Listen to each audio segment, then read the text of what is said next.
Estoy aquí contigo en Enlace 50 y vamos a tener una conversación con Francesc Miralles sobre el libro que te prometí, del que te hablé en el primer bloque, que se llama Namaste.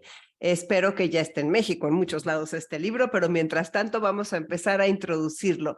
Francesc, bienvenido. Qué gusto que estés otra vez con nosotros. Un placer muy grande, Namaste. Mi alma saluda la tuya y contento de estar nuevamente en tu espacio. Pues qué bueno, Francesco. Oye, mira, bueno, vamos a hablar nada más del libro, pero hay una pregunta que siempre hacemos y que me gustaría que nos la contestaras, que es independiente, y es lo que hacemos aquí en el programa. Francesca, ¿a ti qué te han enseñado los años? Uy, muchas cosas. O sea, yo ahora estoy pensando lo que contestó a esta misma pregunta José Luis San Pedro, que era un hombre muy sabio y que vivió muchos años. Y al final de su vida le preguntaron, usted que ha estado con tantos sabios y con tanta gente importante, ¿qué ha aprendido? Y él dijo, pues he aprendido a comprender y a no molestar. Entonces, que me pareció muy bello esto, ¿no? Qué maravilla.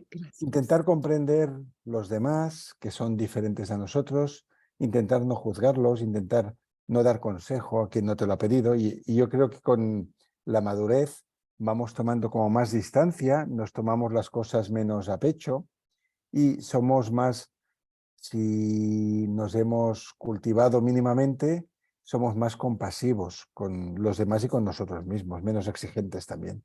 Entendemos ya que la vida es una constante imperfección. Sí, vaya que sí lo es. Bueno, pues ahora sí entrando de lleno en tu libro que se llama Namaste y que es el último, tú pones ahí la bella India a la felicidad, la realización y el éxito. Es tu segundo libro con Héctor García, el primero fue lo del Ikigai. ¿Qué es esta manera de escribir a la limón? Bueno, es una manera muy bonita también de mantenernos en contacto, porque nosotros estamos separados como por 11.000 kilómetros. Claro, él vive en Tokio, yo vivo en Barcelona, los usos horarios son diferentes, entonces nos encontramos un día por semana a las 8:15 de la mañana para mí, para él es como las 7:15 de la noche, hay 11 horas de diferencia, y es una ocasión para leernos, para comentar, para compartir. Entonces, cada libro que hemos hecho juntos, pues es fruto de muchos meses, a veces un año entero, de reuniones, de leernos, de aconsejarnos, de libros, de cosas que van por aquí, por allá.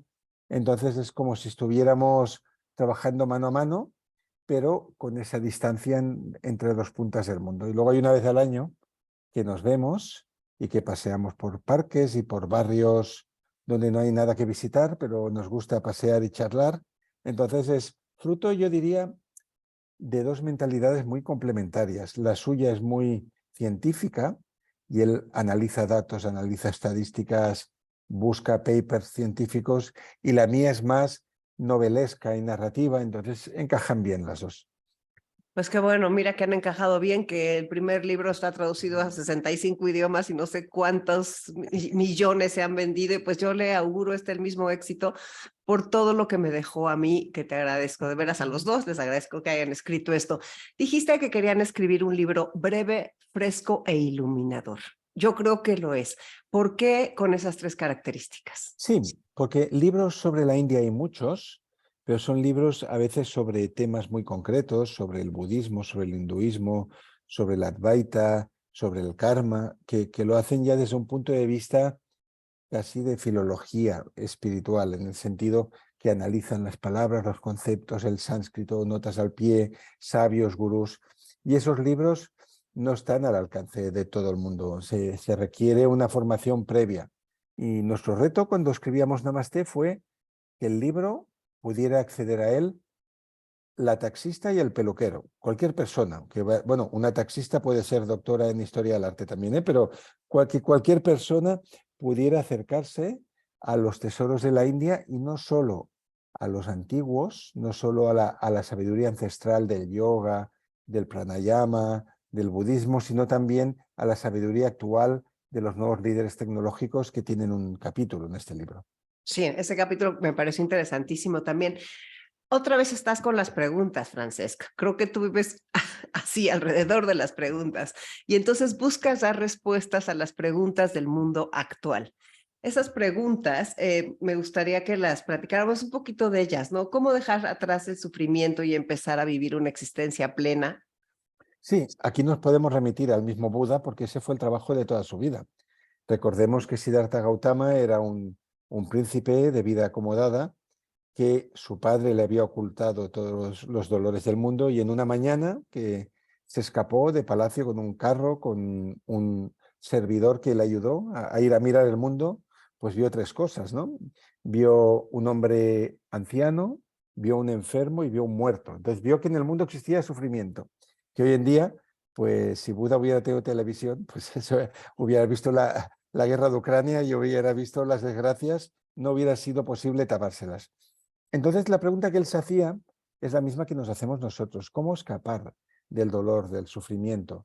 Y en su caso, la iluminación, al final de un largo camino de muchas pruebas y penalidades, le llevó a la conclusión de que el sufrimiento viene sobre todo por el deseo humano de hacer permanente aquello que en esencia es impermanente, ¿no? Y no solo el dolor ante la propia muerte y que la vida sea transitoria, sino dolores mucho más pequeños que acompañan a las personas en su día a día.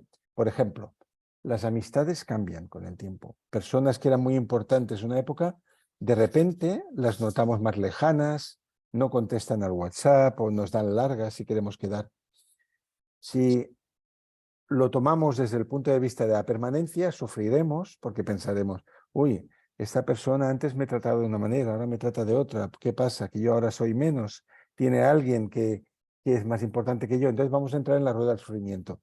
Si aceptamos la impermanencia, pues vamos a aceptar y a permitir que todo el mundo sea lo que quiera ser en cada momento.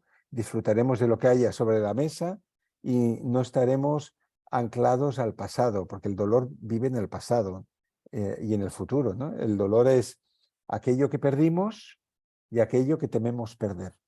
Entonces, sabemos que la alegría es un sentimiento que solo vive en el presente. Por lo tanto, si estamos pendientes de lo que perdimos y de lo que perderemos, pues ya lo hemos perdido todo, que es la serenidad. Entonces, básicamente la salida al sufrimiento es aceptación de lo que hay en cada momento, ser conscientes de su temporalidad, es algo que yo siempre digo a las personas que están sufriendo, decirle, mira, piensa que esto es un capítulo de tu vida. El próximo será diferente, igual será peor, igual será mejor. No vayas con la mentalidad de que estás en el pozo para siempre, sino estamos en un túnel y en algún momento saldrá la luz.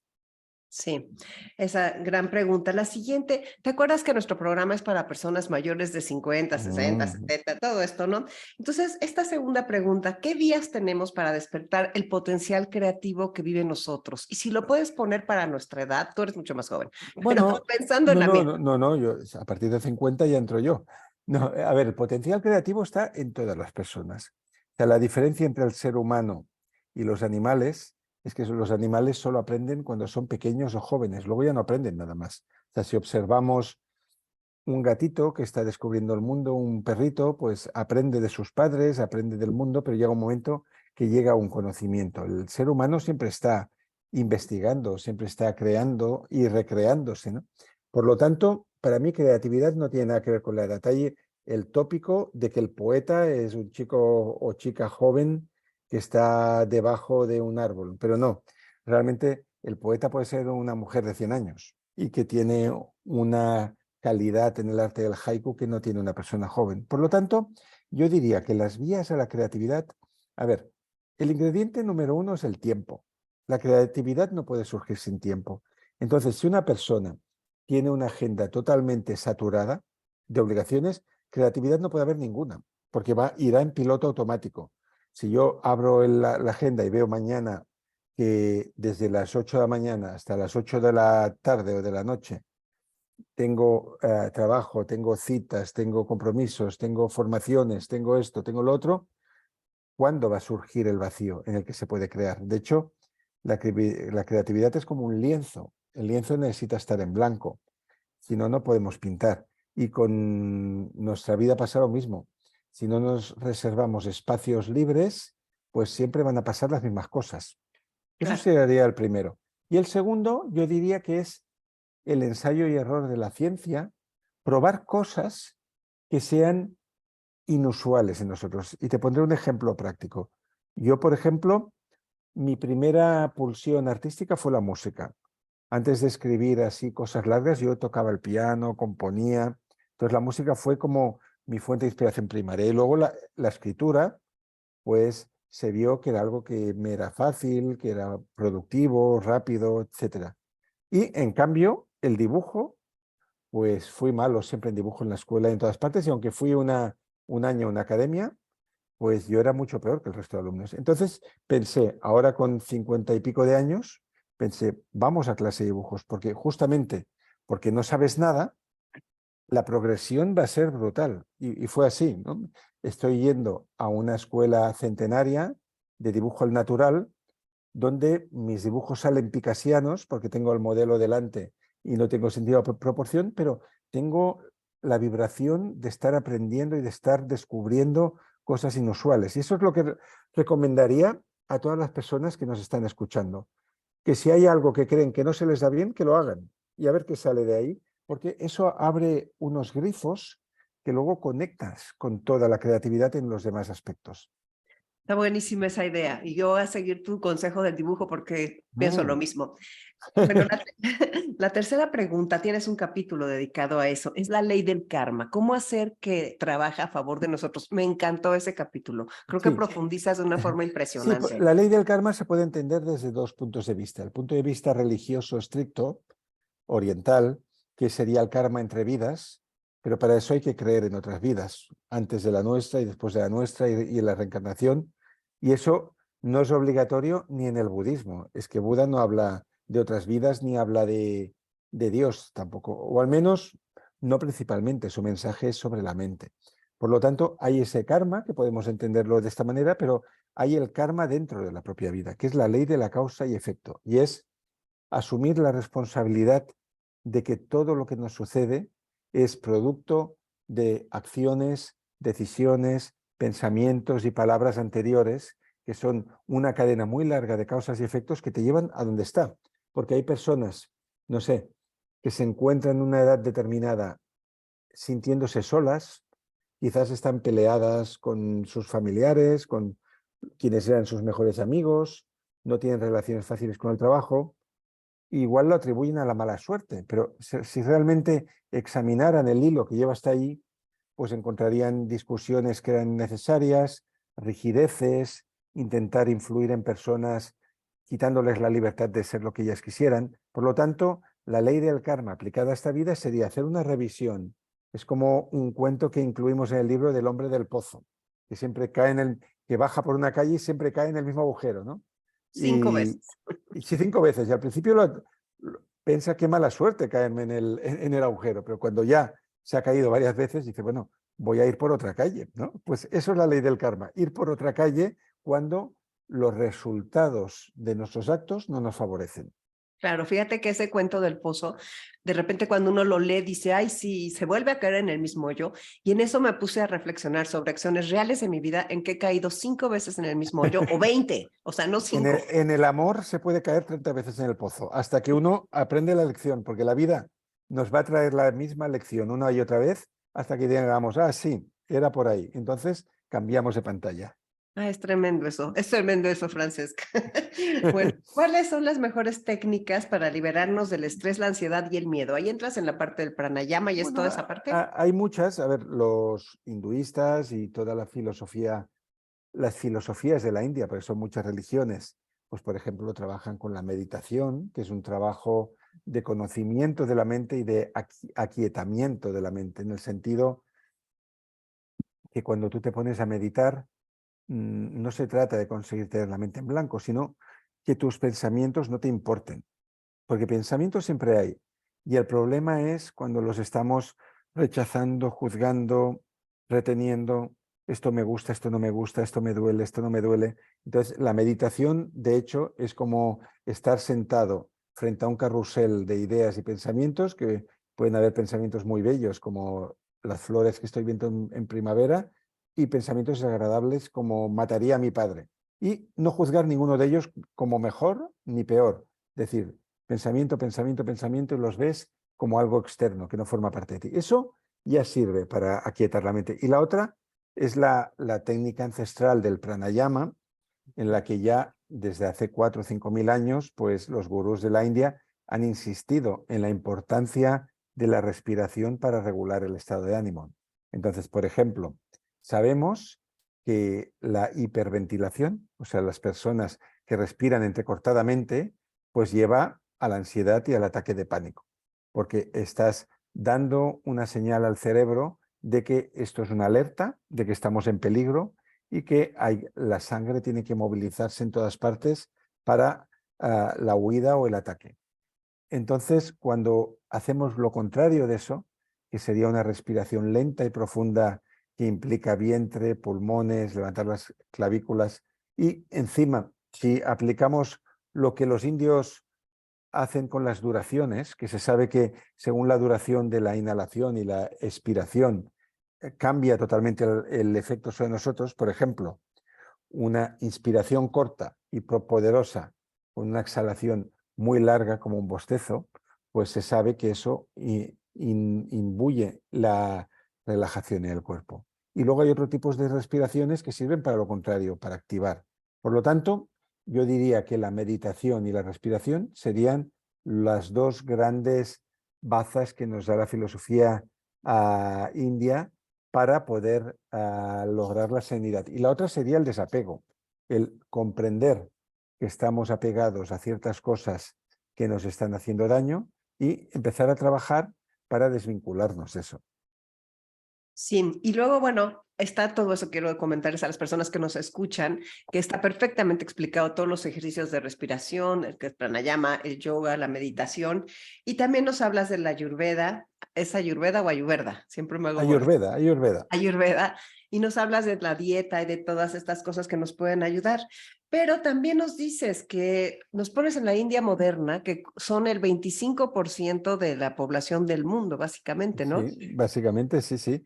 Y es el país más poblado del mundo. Hasta hace poco era China, ahora se cree que es la India, porque en la contabilización de personas no es ciencia exacta. Hasta hace poco en la India habían ciudades como Bombay donde no se sabía cuánta gente vivía. O sea, quizás están censados 20 millones, pero igual viven 5 o 6 más que no tienen carnet de identidad. Todo esto se está resolviendo, porque la India es un país que está evolucionando muy rápidamente, pero sabemos con toda probabilidad que es el país más poblado del mundo a día de hoy.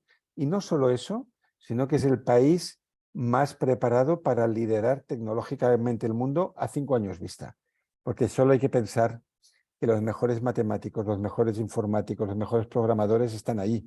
Y las empresas incluso están exportando líderes para dirigir las grandes corporaciones del Silicon Valley. Por lo tanto, a finales de los años 20 que estamos viviendo ahora, vamos a ver una predominancia india en todo lo que es el mundo de las tecnologías, y ahí veremos también cómo su mirada espiritual sobre el mundo afecta a las empresas.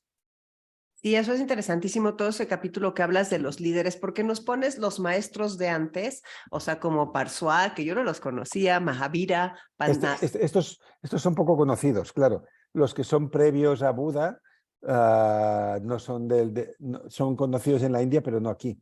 Y en el siglo XX, pues conocemos a Ramana Maharshi, todos estos, ¿no? Pero los del Advaita, los que tienen que ver con religiones más minoritarias para nosotros, pues, como el jainismo, pues son desconocidos. Pero también quisimos incluir ese capítulo de los maestros modernos. Sí, pusiste a los antiguos y a los modernos. Ya hay uno que no le entiendo, fíjate, que hay una frase que pusiste que no le entiendo. El legendario cierto almizclero recorre el mundo buscando la fuente del olor que viene de sí mismo. Eso es de Ramakrishna. Sí. ¿Qué quiere decir, Francesc? No entiendo. Bueno, quizás no se entiende lo del ciervo almizclero, es un tipo de ciervo que da almizcle, ¿no? Lo que significa esta frase es que muchas veces estamos buscando por todo el mundo algo que está en nosotros mismos. Por ejemplo, hay quien se va a Rishikesh, al norte de la isla, de la India, perdón, a buscar la paz en un retiro de yoga. En Rishikesh hay un montón de gente, es como ir a Disneylandia. Quizás la paz está en tu casa, pero no te has sentado a abrazarla, a encontrarla. Entonces, es la idea un poco que está también en la novela El alquimista, ¿no? De Paulo Coelho, que este pastor que tiene un sueño en medio de las ovejas de que hay un tesoro, él lo busca por todo el mundo y el tesoro estaba donde él estaba soñando. Por lo tanto, en realidad, todo gran viaje exterior, que al mismo tiempo es un viaje interior, a donde te llevas a ti mismo. Ese es el sentido de la frase de Ramakrishna. Ah, pues está buenísima, claro, porque pues sí, todo puede estar adentro. Y hablas de los sadhus y de las 4 etapas de la vida. Y nosotros, que ya estamos de 50 en adelante, ya pasamos lo de fundar y sostener la familia, que es la segunda, estamos en un peregrinaje que vamos a iniciar ahora que hemos cumplido las obligaciones, ¿no? Y luego esa parte que dices del Gañasa, que es buscar el verdadero sentido cortando lazos con lo material.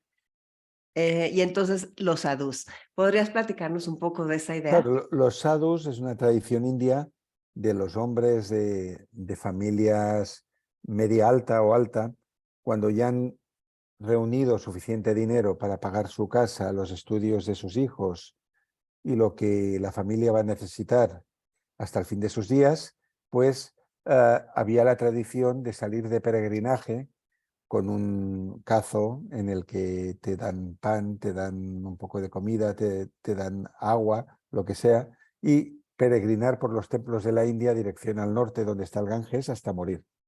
Esto no sé de qué manera está cambiando. Hace 20 años había muchísimos sadhus que los veíamos por todas partes. Hay que ver de qué manera la modernidad está afectando todo esto, pero el sentido del peregrinaje, un poco, es lo que decía el psicólogo Joan Garriga, que la primera mitad de la vida es para subir la montaña y adquirir cosas, y la segunda mitad es para desprenderse de cosas. Entonces, el sentido de ser un peregrino a partir de los 50 es empezar a desprenderte de todo aquello que no necesitas. Igual tienes 10 amistades, pero quizás solo necesitas 3, que son las que realmente te entienden y tú entiendes. Tienes 10 camisas, pero quizás te gustan 2, que son las que siempre te pones, porque te gusta el tacto, el color, etcétera. Entonces, al final es unir desprendiéndose de todas las cargas, de todo lo que no es necesario, y así compensas la suma de años y la pérdida de energía con una mayor eficiencia en tu vida y un mejor uso de tu tiempo. Sí, a ver, ya van 2 veces que nombras Advaita. Que nos puedes hablar de eso, porque luego lo juntas Advaita y Flow, y es la no dualidad Sí, también. Advaita, bueno, es un concepto indio que es la base de todas las religiones de la India, de hecho, es la no dualidad. Y entonces para eso hay que saber qué es la dualidad. La dualidad es pensar que yo estoy aquí y tú estás allí. Es poner fronteras entre uno y los demás, entre un país y el otro, entre judíos y musulmanes, entre hombres y mujeres. Eso sería la dualidad, ¿no? Un mundo dual es un mundo en el que siempre hay enfrentamiento entre conceptos que parecen opuestos.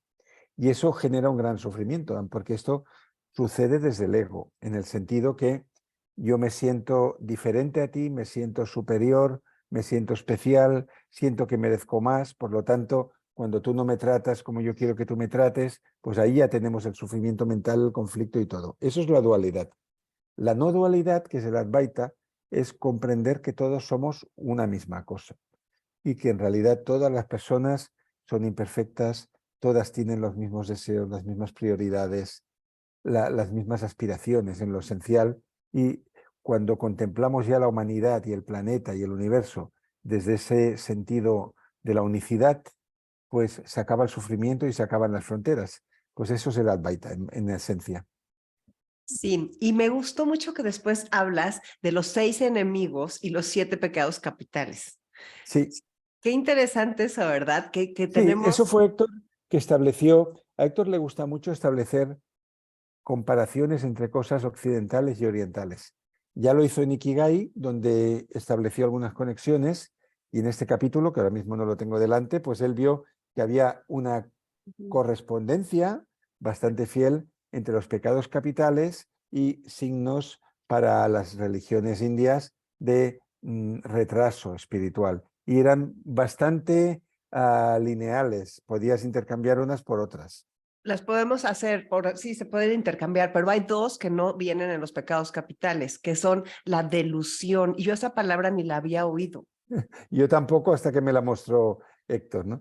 Entonces, sí, claro, hay que pensar que la cultura india hay algunas diferencias entre su manera de ver el mundo y la nuestra. Para empezar, son personas muy expansivas, pero son personas al mismo tiempo con mucho autoconocimiento, más que nosotros. O sea, los niños indios ya saben meditar y estar sentados en la posición que a nosotros nos cuesta tanto. Y por lo tanto, cuando se habla el tema de la delusión, la desilusión, la falsedad, el mundo de lo aparente, el mundo real, todo esto tiene que ver mucho con una base que hay en las religiones indias de que todo el mundo es una ilusión, de que lo que decían los Beatles, ¿no? Nothing is real, nada es real, ¿no? Todo es como un sueño de Dios, formamos parte de este sueño. Entonces, cuando tú tratas de dar realidad a cosas que quizás son ideas, que son prejuicios, pues allí lo que haces es crear una realidad alternativa que a veces es tóxica. Entonces, eso sería un tema que nos llevaría a mucho debate. Sí, pero es interesantísimo porque aparte está aquí todo súper escrito y relacionado con Miguel Ruiz, con los 4 acuerdos de Sí, la sabiduría tolteca. un gran maestro que puede conocer y que es una persona maravillosa. Y sí, establecimos una relación entre algunos de los 4 acuerdos y conceptos que habían en el libro de la filosofía india. De los 4 acuerdos, a ambos el que más nos gusta es el segundo, que es no te lo tomes personalmente. Si tú te tomas algo personalmente, hay dualidad, porque estás diciendo, mira, fíjate qué cosa ha dicho Concha y qué poco me valora, ¿no? Y fíjate de qué manera habló y qué palabra usó. Hay una dualidad, hay un sentido de que tú eres mi enemiga o que yo merezco otra cosa. Entonces, el no te tomes nada personalmente de don Miguel Ruiz, lo que nos dice es que cada persona está en un proceso evolutivo y que nadie está a favor de nadie ni en contra de nadie. Unos están más abajo, los otros están más arriba, pero todos estamos en el camino de aprender algo. Entonces, incluso aunque oigas malas palabras, aunque haya acciones que no te gustan, no apliques el yo en su lugar habría hecho, porque nadie está en el lugar de nadie y al mismo tiempo todos somos iguales. Por lo tanto, ese no te tomes nada personalmente nos parece a los dos una clave muy importante para evitar el sufrimiento mental. Creo que era Antonio Gala que decía, la herida de quién es, de quien la hacen o de quien la recibe. Para mí, las malas palabras y las malas ideas y los malos pensamientos son de quien los profiere, no son míos. Y por lo tanto, si tú te separas de eso, ya no te puede tocar. Sí, no se las recibes. Y luego hablas del Dharma. ¿Nos puedes decir qué es el Dharma y cómo incluyen aquí el método Franklin? Sí, el Dharma, que tiene muchas traducciones, pero podríamos pensar que es la sabiduría, el aprendizaje de la vida, ¿no? Y el método Franklin, del cual ya hablamos en un libro práctico del Ikigai que se llama el método Ikigai, es interesante porque Franklin, que nació en una familia de trabajadores, no tuvo acceso a estudios, eran muchísimos hermanos, ya de niño tuvo que trabajar en factorías, era un hombre con una gran aspiración de perfeccionarse él mismo. Entonces, para hacerlo, su forma de acceder al Dharma, para un budista el Dharma, pues es ir entrando en la sabiduría de Buda y comprendiendo todos sus discursos. Para un hombre hecho a sí mismo, como Benjamin Franklin, pues el Dharma era leer biografías de personas que él admiraba y fijarse en alguna virtud que a él le faltara. Entonces, por ejemplo, leía una biografía de un gran conquistador, de una persona científica o de quien fuera, y pensaba, mira, este tiene una paciencia que yo no tengo. Este tiene un valor que a mí me falta. Este tiene una capacidad de análisis que yo tampoco tengo. Entonces, lo que hacía es iba apuntando esos distintos virtudes y practicaba uno cada semana. Entonces decía, esta es la semana de la paciencia. Entonces, él se hacía como unas cartillas y cada día tenía que haber hecho algo que demostrara que era un poco más paciente. Si lo hacía, le ponía un visto. Y si toda una semana cumplía con uno de esos valores, pues ya pasaba la semana siguiente a otra virtud. Y esa fue su manera de instruirse en el Dharma de las grandes personalidades de la historia. Está interesantísimo, ¿no? ¿Qué forma podemos hacerlo prácticamente, no? Yo me Sí, acuerdo, sí, sí, con se los puede niños practicar.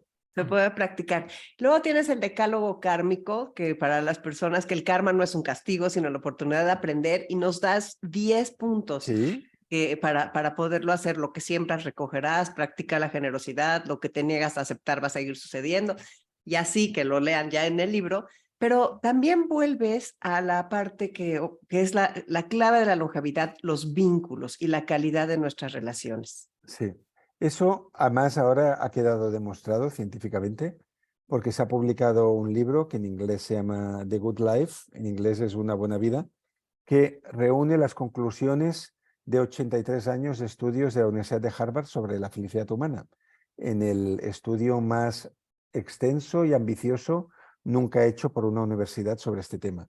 Porque hay que pensar que han sido decenas de miles de voluntarios que han sido monitorizados año tras año con tests para ver qué creían ellos que les haría felices y luego viendo su vida, si eso les hizo felices o lo que les hacía felices era otra cosa, y eso desde el año 39 hasta la actualidad. Y la conclusión a la que se ha llegado con este estudio es que lo que hace feliz a la gente es tener buenas conexiones sociales. Eso es el número uno. Más que tener dinero, más que tener éxito, más que tener salud, más que cualquier otra cosa. Entonces, las personas que tienen buenas relaciones con su familia, con sus amigos, que los conservan y los cuidan, con sus compañeras de trabajo, con su comunidad, tienen muchas más probabilidades de ser felices y de superar enfermedades y de ser resilientes que los que no han trabajado este aspecto tan humano, ¿no?, que nos une al clan. Sí, qué importante es invertir en eso, exactamente, y más en esta etapa de la vida. Y ya se acerca al final del libro, hablas del samsara y del nirvana. Claro, nuevamente son dos conceptos que pueden tener una visión puramente espiritual o lo podemos bajar a la tierra y verlo en la vida cotidiana. En términos de iluminación, el samsara sería la no iluminación, cuando estás totalmente en lo mundano. Y si estás totalmente en lo mundano, estás preso del deseo, del consumismo, de los actos inapropiados, del sufrimiento por tener lo que el otro tiene, por dejar de tener lo que tengo y me gustaría no tener, ¿no? Todo eso es el samsara, cuando estamos totalmente anclados a lo terrenal, a lo mundano, al sufrimiento de aquí. Y el nirvana, pues sería la liberación total, que cada religión tiene una palabra para el nirvana. Quizás para los cristianos sería el cielo, que la teología moderna dice que el cielo no es un lugar, es un estado mental, pues es el nirvana. Básicamente estamos hablando de lo mismo. Entonces, aplicado a lo que sería la vida cotidiana de cualquier persona, el samsara sería cuando nos dejamos llevar, no sé, por nuestros instintos más primitivos, cuando nos dejamos llevar, no sé, por las trampas del consumo, de las marcas, de tener seguidores, de tener likes, todo esto que es artificial y que promete una felicidad que nunca llega, eso sería el samsara, y el nirvana sería aquello que obtenemos a medida que nos vamos quitando pesos, en lo que decíamos de ir bajando la montaña. Nirvana sería caminar ligero por la vida, desear muy pocas cosas, necesitar muy pocas cosas y por lo tanto poderlo comprender todo. Pues me encantó el libro. Aparte, quiero comentarles que está lleno de preguntas con las que podemos reflexionar. Tiene varios ejercicios que podemos aplicar. Me divirtió eso del champissage, ese del masaje de cabeza. Sí, eso yo lo descubrí siendo editor. Así. Hacia el año 1998, 99, yo trabajaba en una editorial de psicología y autoayuda y nos llegó un libro de Champi, que se llamaba. Y Champi no era champiñón, sino que era champissage, que es una técnica que un indio pues aplicó en Inglaterra, luego volvió y es poco conocida, pero si vas a Bombay, por ejemplo, y te vas a la playa, que está en el llamado Collar de la Reina, que es donde viven las estrellas de Hollywood, en la playa no te podrás sentar sin que venga alguien a ofrecerte un masaje champi, pagando, lógicamente. Y es una técnica muy fácil de aplicar y por eso decidimos incluirla en el libro, ¿no? Porque es una cosa que puede practicar todo el mundo siguiendo unas cuantas instrucciones sencillas, y el masaje capilar, que de hecho muchos peluqueros lo usan ya, ¿no? Cuando tenemos el agua caliente y hay el jabón, hacen un poco de masaje, pues los indios lo han perfeccionado mucho y es un arte en sí mismo eso. Sí, está muy bien. Y también se me antojó probar lo del kirtan, lo de la meditación cantada, que dices que en YouTube nos pones ahí, Sí, hay que de ahí muchos podemos ahí. sacarlas. Podemos sacarla, sí. Hoy en día la gran ventaja es que según donde viva cada persona, quizás no tiene un lugar cercano donde cantar mantras o donde practicar yoga o donde hacer meditación zen o cualquier cosa que nos interese. Pero seguro que hay un canal de YouTube de alguien que generosamente comparte estos contenidos y nos podemos unir a esa comunidad, a esa actividad, y lo tenemos más fácil que nunca. Claro. Antes, en los tiempos de Buda, pues para poder hacer eso, quizás tenías que caminar 3 días y salvar no sé cuántas montañas hasta que encontrabas el Shanga para poderlo hacer con ellos. Claro. Y cierras con las 10 leyes indias de la felicidad. Es un gran libro. Me gustaría ya nada más para terminar el programa, Francesc, cuéntanos en qué estás ahora, qué vas a hacer después de haber Sí. hecho eso. Bueno, mira, yo de vez en cuando se me conoce mucho por el ensayo, se me conocen por los libros divulgativos, pero me gusta escribir alguna novela como evasión y para que el lector también tenga una historia amable, de amistad, de amor, de un poco de misterio. Y ahora el día 3 de abril saldrá en España una novela que se llama Coworking, que es la historia de una oficina compartida de estas que hay en las grandes ciudades hoy en día, donde viven varios treintañeros que tienen cada uno sus sueños y sus proyectos, y es una historia de amor, de amistad, de misterio y de colaboración humana. Es la historia de un lugar donde viven muchos idealistas y las cosas que pasan entre ellos. Interesantísimo. ¿Y cuándo vas a venir a México a presentar los Pues dos? en México voy a estar en el mes de julio, a finales de julio, que trabajamos con mi pareja en la Universidad del CUDEC, y yo espero que dentro de esas fechas pueda haber alguna que podamos liberar para poder presentar algún libro aquí en Ciudad de México, como mínimo. Sí, ojalá, ojalá. Pues muchas gracias por tu presencia en Enlace 50. Nada más, dales un último mensaje a las personas que te escucharon y ya. Pues mira, el mensaje que les doy es el título del libro, Namaste, que significa mi divinidad saluda la tuya. Y eso quiere decir que vosotros sois divinos, yo soy divino, la vida es divina, vamos a vivirla con el máximo de amor, de amistad, de naturalidad, y vamos a fluir con lo que nos traiga la vida y a disfrutar todo lo que podamos. Gracias por los regalos que nos das y te abrazo con mucho cariño hasta España. A ti, Concha, y a todos vosotros. Namaste. Namaste. Soy Concha León Portilla, quédate en Enlace 50. Volvemos en un momento.